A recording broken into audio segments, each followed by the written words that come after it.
By looking at various modes of online teaching, various media and approaches used by many of we teachers, but in many other places, like whatever I am seeing all around, I found that there are a few teachers, those who are finding it very cumbersome, difficult, and that is obvious too, because and everybody does not have that acumen of being equipped with the information technology and the tools with that. We may not be having a silent atmosphere at home because we might be having kids at home making noise, but still we are doing our best, being in a silent zone and trying to give our best to the students.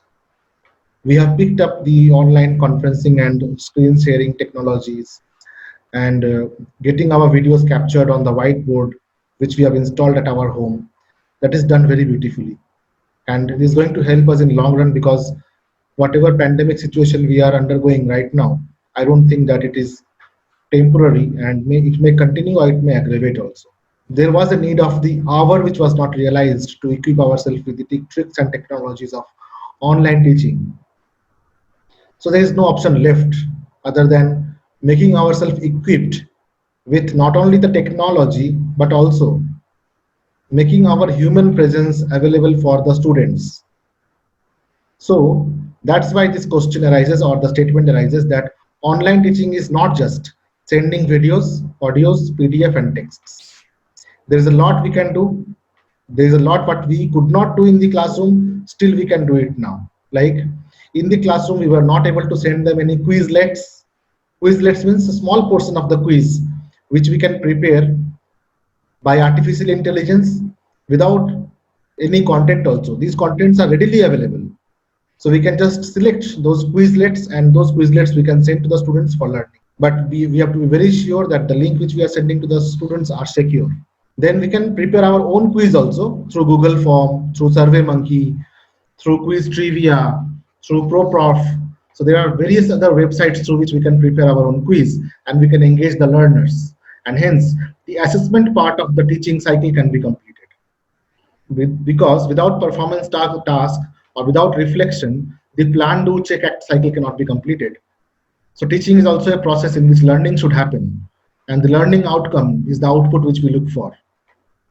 So what I mean to say is just sending audio, video, text, PDF, picture from book or any other resources or sharing somebody else's videos link will only not help. Yes, it is helping, but it will not only help. We have to ensure that online learning happens when teaching ends. So online learning will happen when we will apply two concepts which I have summarized very nicely. So we have to ensure learning happens when content is delivered by the teachers by engaging the learners in learning activity, which should be mindful and relevant. These learning activities can be done at home or when the student is traveling even. I remember when I was doing my management course from IIM Rohtak, I did it by putting the same earphone which I am using now and I was traveling in the train. I attended the class and I could complete even interesting and complex topics like Boston Consulting Group, matrices even. So basically I'm a teacher and I'm from chemistry background. So with my interest in management, when I went through that course, I wanted to have a veto to learn management and I found that it was very interesting topic. Strategic management is a very important topic for learning to make decision. So I did that by online course from IIM Rohtak and it was as effective as I could go and I learned it from them. So the two concepts, what if teacher keeps in their mind while implementing their teaching or sharing the content, then teaching will become impactful, effective, and 100% result will be getted. So these concepts are towards my left hand side, you can see towards my left hand side, like this side, you can see uh, where triple R concept, or you can say it as where concept, where triple R concept. So first question what we should ask is, when we are teaching the students topic wise topic, where they are heading towards? Are they able to define? Are they able to describe? Are they able to distinguish? Are they able to explain? Are they able to solve the problems? Are they able to draw? And hence, If in our teaching all such demonstrations had been shown to the students, then probably, I will use the word probably because there is no guarantee that students would have learned. There is high probability if you have done all that, then students might be able to do if they have practiced it. Liking teacher's performance is one aspect, and behaving like a teacher on the answer script is another aspect. For that, a student needs to do practice. So, since students are children, so they might be having childish attitude. So, we need to share this responsibility. We need to own this responsibility of engaging them. So here, after WH comes, H stands for hook. How to hook the learners with the topic? If we will give them a difficult task to perform, will they get hooked? No. They like to be in social media, they like to see funny videos, they like to do lots of games online, but they would not like to see teacher's face. Then what to do? We can give them some certificate begetting courses that after you complete this, you will get some thumbs up, you will get some stickers, but we are not software engineers, we cannot make it. So what we can do? We can search such portals which provides such kind of platform. One such platform is proprof.com. From proprof.com, we can give them the Quizlets, which after attempting, they will get some good certificate and they will get encouraged. So encouragement is the biggest positive reinforcement. So whatever we will encourage, students will start doing the same. If we will encourage their laziness, they will remain lazy. If we encourage them to be like a leader, they will behave like a leader. Next is how to equip students with the content and resources to make them developed learners. The kind of students we deal with are developing learners. They are not developed learners like we teachers or lawyers or doctors. So how we can equip them to become developed learners? We have to understand their learning style. Simply giving text or simply giving audio or simply giving animation or simply giving solution to any problem in the form of chat or voice will not help. We have to address kinesthetic learner by giving them some activities which they can do using their hands and legs or their body. We have to give them some auditory task which they listen and do so that auditory learners can come up. We have to give some visual graphics or visual treat which they learn because some of the students are visual learners. So basically there are three different type of learners: visual learners, auditory learners, and kinesthetic learners. So based on these three type of learners, our teaching activity should be designed.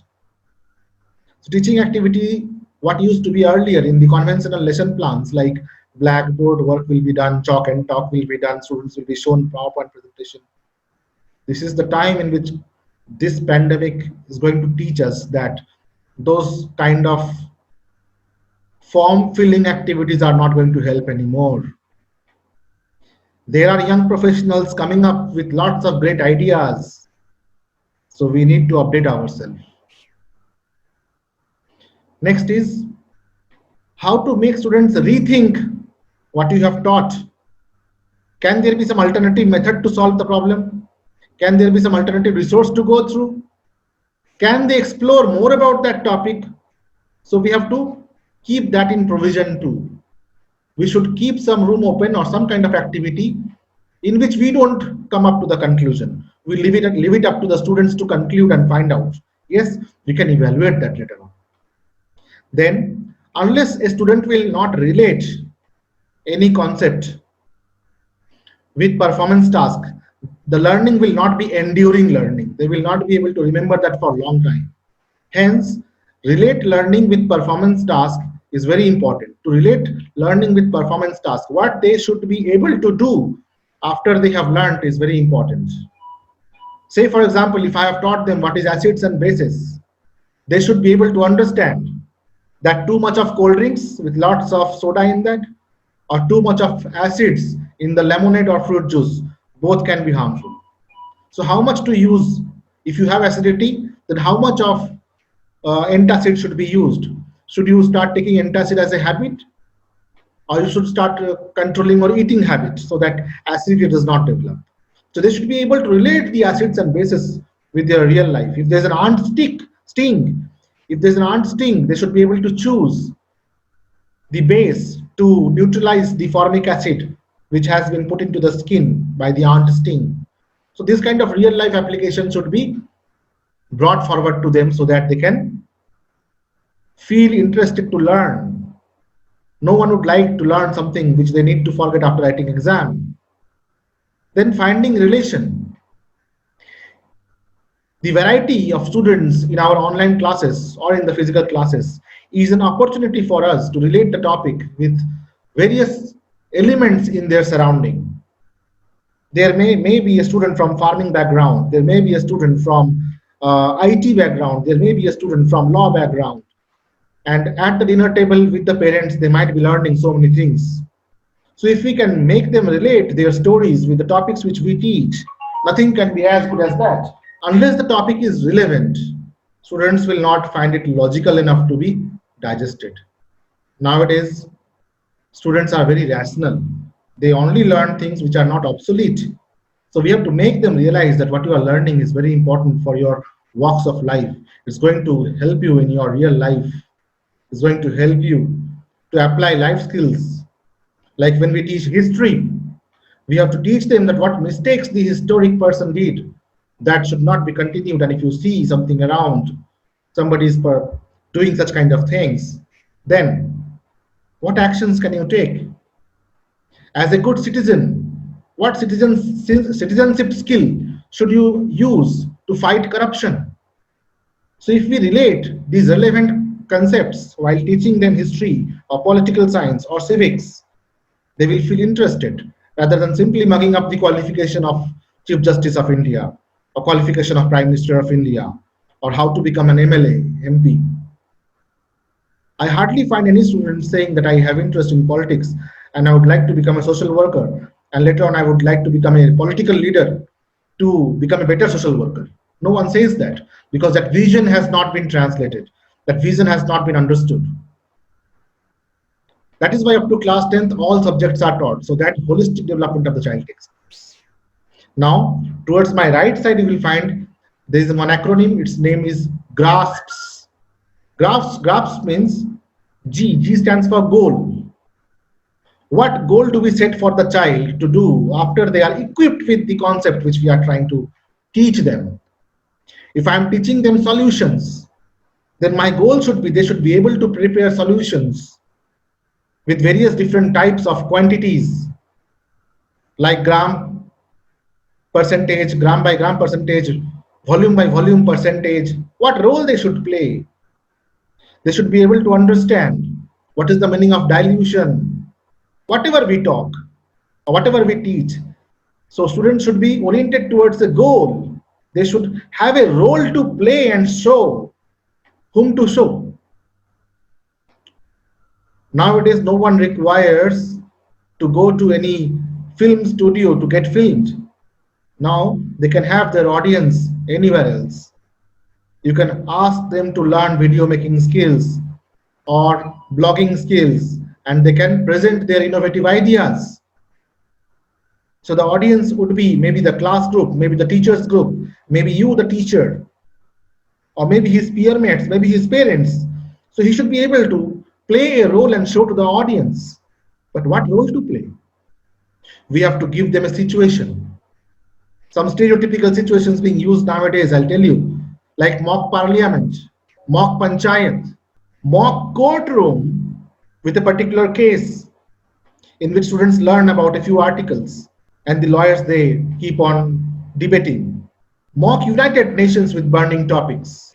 So various situations can be given to them. A buyer-seller kind of a situation, a counselor kind of a situation, awareness. So these situations we can give, and after that we can assess their performance task, what performance, how they are performing.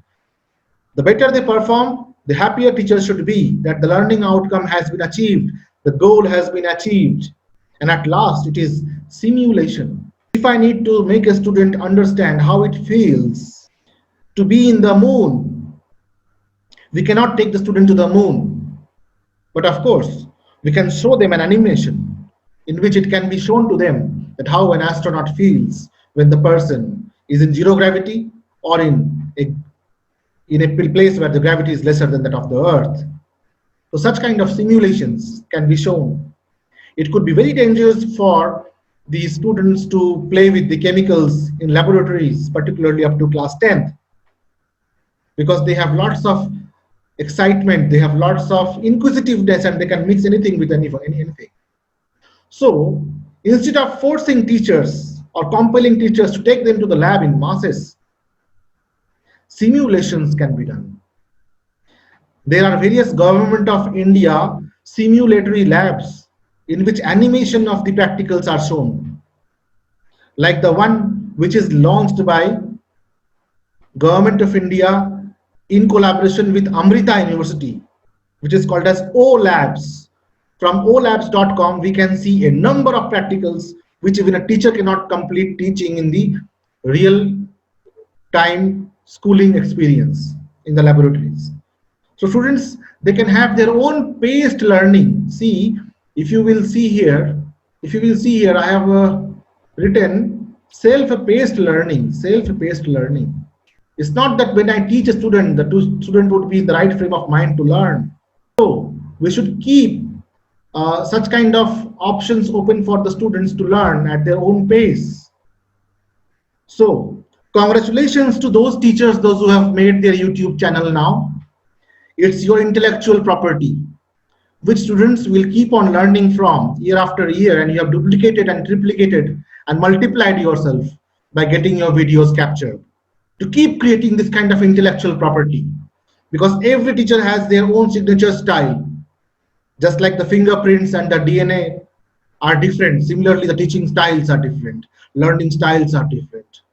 So let there be an online community of online teachers, so that even after your life, your videos remain live and students can take benefit from that.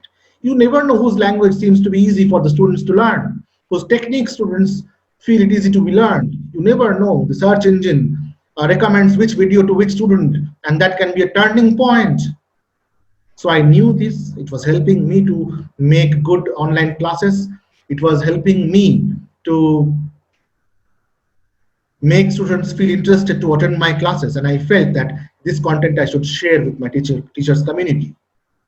A small request: if you like this video, please do like and then comment. If I am appreciated, I'll definitely try to put up more such videos which will charge you up with such acronyms, which you keep it in your mind, and you will find that the checkpoints of an effective teaching will be there right in front of your eyes when you will conduct teaching.